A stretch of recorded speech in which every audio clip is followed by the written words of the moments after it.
Water is the life source of all living things. When you have surface water, you typically have very diverse, very rich biodiversity. A lot of different things can coexist there.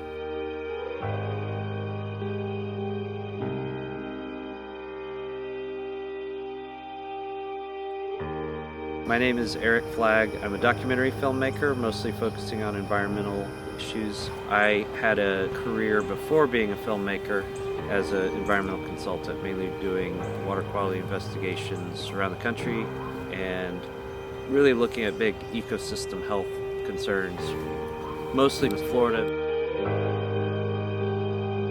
Springs and rivers and lakes all are one of the things that make Florida one of the most beautiful places in the world. Beyond the beaches, our springs are kind of a hidden gem for a lot of people outside of Florida.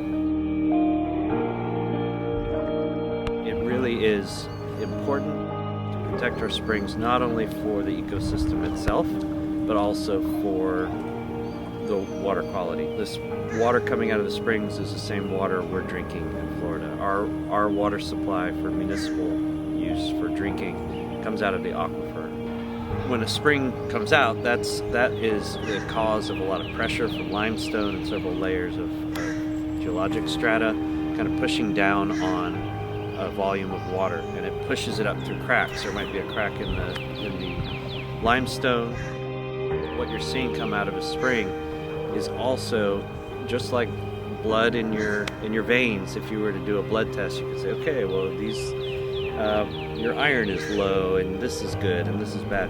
We can kind of do that with water coming out of the springs. So these springs ecosystems are really important for sort of being kind of a harbinger of the health of a larger ecosystem as well.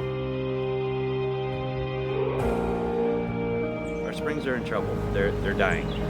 Compared to when I was a kid going to the springs, the flow has dropped.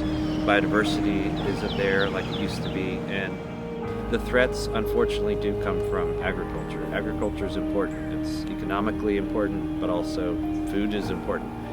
But you have much more of the water use and contaminations coming from farming practices. Springs are kind of catch-all systems of runoff, and when I say runoff, that's water that's flowing off of the surface.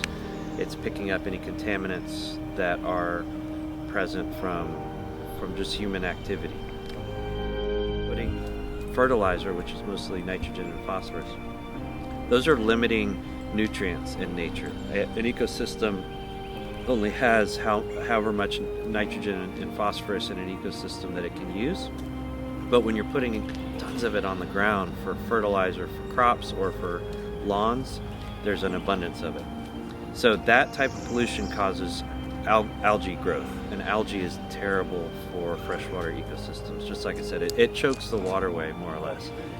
In some cases you have algae growing and it grows so much that it takes all the nitrogen out of that water column and it dies. And what happens when things dies? It has to decompose. When algae decomposes in water, it sucks all of the dissolved oxygen out of that water. Fish can't breathe, animals can't breathe. You get low dissolved oxygen in the water, and ultimately that's what kills an ecosystem. If you feel like you need to do something as a person, don't drink bottled water, use these. Education is most important. So continually educating people that there's a problem. And when you do go to a spring, if you do see algae, that's not a good thing. Sometimes people don't know, oh, it's beautiful and it's green and flowy. So educating people on what a healthy ecosystem is important so that we know how these things are changing over time. But I would say that the most important thing you could do is volunteer for an organization that's already doing something to help, whether that's through education or through science research or advocacy or talking to our government officials. Everybody has a part to play. And get involved and offer your time, your services, so that we bring our springs back to where they were, let's say 20 or 30 years ago.